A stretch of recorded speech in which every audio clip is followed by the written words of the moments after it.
If your tomato plants look settled in after transplanting, your first instinct might be to feed them right away.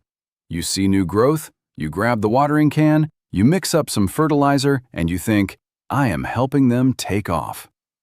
But here is the problem. A lot of gardeners feed tomatoes too early, or they feed them the wrong thing. Then, a few weeks later, the plants are huge, green, and leafy, but there are barely any flowers and almost no tomatoes. So today, let's talk about the first feeding after transplanting tomatoes. When to do it, what to use, and what not to pour around those plants if you actually want fruit and not just a jungle of leaves. Here is the simple timing. If your garden bed was prepared well with compost or a decent slow-release fertilizer mixed in before planting, do not rush the first feeding. In most backyard gardens, wait about 10 to 14 days after transplanting. Not 5 days, not 1 week because the plants look a little sad. Give them at least a week and a half, and in many cases, 2 full weeks is better. There is one exception. If your soil is very poor, or the plants are clearly stalled and not growing at all, you can give them a very gentle starter feeding. But keep it weak. Use about half of what the fertilizer label recommends, and only apply it to already moist soil. Do not guess. Do not double the dose. More fertilizer does not mean faster tomatoes. After transplanting, a tomato plant is not thinking about heavy feeding yet. It is recovering. The roots are adjusting to the new soil. The plant is trying to anchor itself and start working again. If you dump a strong fertilizer on it too soon, the plant may not even be ready to use it. Even worse, you can stress or burn the young roots right when they are trying to spread out. So instead of helping, you may slow the plant down. How do you know the tomato is ready? Look at the top of the plant. The growing tip should look alive and active. The leaves should stand up well, not hang limp every afternoon. And the biggest sign is new young leaves. When you see fresh growth, the plant has started moving again. That is when feeding makes sense. If the plant is still sitting there looking like it is thinking about life, leave it alone for a few more days. What it needs first is time, not a strong meal. Now let's talk about what to feed. This is where many gardeners make a mistake. They grab a high nitrogen fertilizer, lawn fertilizer, urea, ammonium nitrate, or whatever was left in the garage from last season. And yes, the plant will respond, but it may respond by growing a ton of leaves. Big stems, huge leaves, beautiful green plants. And then you wait and wait for flowers. That is not what we want. After transplanting, tomatoes do not need a heavy push of straight nitrogen, especially if the plant is already green, sturdy, and growing well. Too much nitrogen tells the tomato, keep making leaves. But we want the plant to move toward flowering and fruiting. For the first feeding, I like to keep it simple. One option is wood ash, but only if it makes sense for your soil. Stir about 1 cup of clean wood ash into a 5-gallon bucket of water. Let it sit until the next day. Stir it again, and use about 1 quart around each plant. Wood ash gives potassium and trace minerals. It is gentle, and it does not push the plant into a big leafy growth spurt the way strong nitrogen can. But here is the important part. Wood ash is not right for every garden. If you live in the West, the Southwest, or anywhere your soil already runs alkaline, be careful with ash. It can raise soil pH even more. Also, if you already added ash when planting, do not keep adding more just because someone online said it is good for tomatoes. With ash, less is better than too much.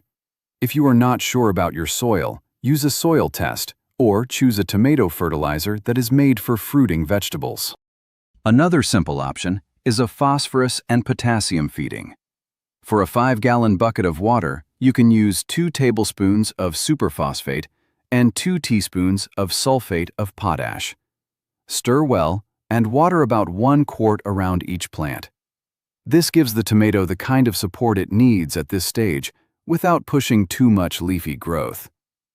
You can also use a store-bought tomato fertilizer with a lower first number on the label and a stronger focus on phosphorus and potassium. Just follow the label and do not overdo it. The point is simple.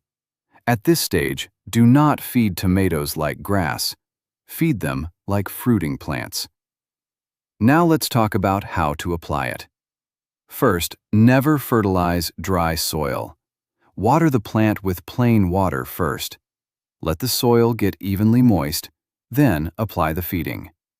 If you pour fertilizer into dry soil, it hits the roots too strong, and that is when problems start. Second, water at the base of the plant. Do not pour fertilizer over the leaves. Tomatoes do not need wet foliage if you can avoid it. Wet leaves can stay damp too long, especially in humid states, and that can raise the risk of disease.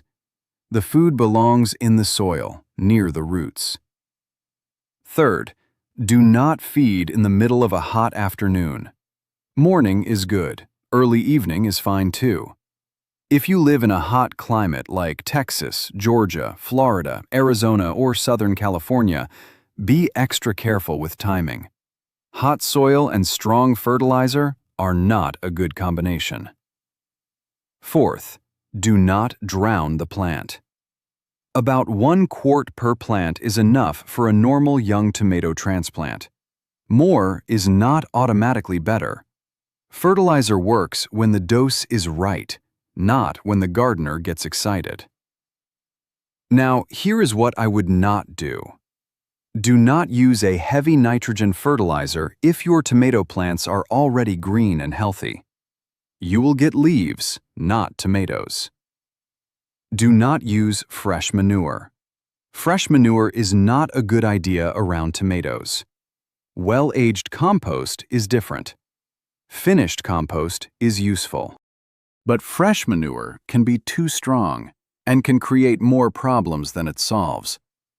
Do not mix everything together in one bucket. Wood ash, high nitrogen fertilizer, compost tea, Epsom salt, fish emulsion, and 3 other things from the shed do not make a magic recipe. They make a mess. Keep it simple so you know what is actually working. And do not feed again right away. After the first feeding, watch the plant. Give it time. In most cases, the next feeding should not come for at least 2 weeks, and even then, it depends on the plant and the stage of growth. In a greenhouse, high tunnel, or warm raised bed, the first feeding may happen closer to day 10 because the plants usually settle in faster. In open ground, especially in cooler northern states, I would lean closer to 14 days or even a little longer. If the nights are still cold, especially below about 55 degrees, tomato roots slow down. The plant is not going to use fertilizer well in cold soil, so rushing does not help. Here is the simple version. Wait 10 to 14 days after transplanting. Make sure the plant has fresh new growth. Water with plain water first. Then use a gentle wood ash solution if your soil is not alkaline, or use a simple phosphorus and potassium feeding. Apply it in the morning or evening. Use about 1 quart per plant. That is enough. And one last thing. If you already added compost, tomato fertilizer, or a little phosphorus source into the planting hole, your tomato already has a starter supply. In that case, keep the first feeding very light.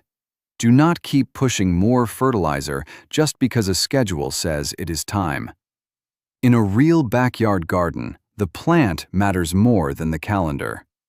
So tell me in the comments, how long do you usually wait before feeding your tomatoes after transplanting? And what do you use first? Wood ash, tomato fertilizer, compost tea, or nothing at all? See you next time.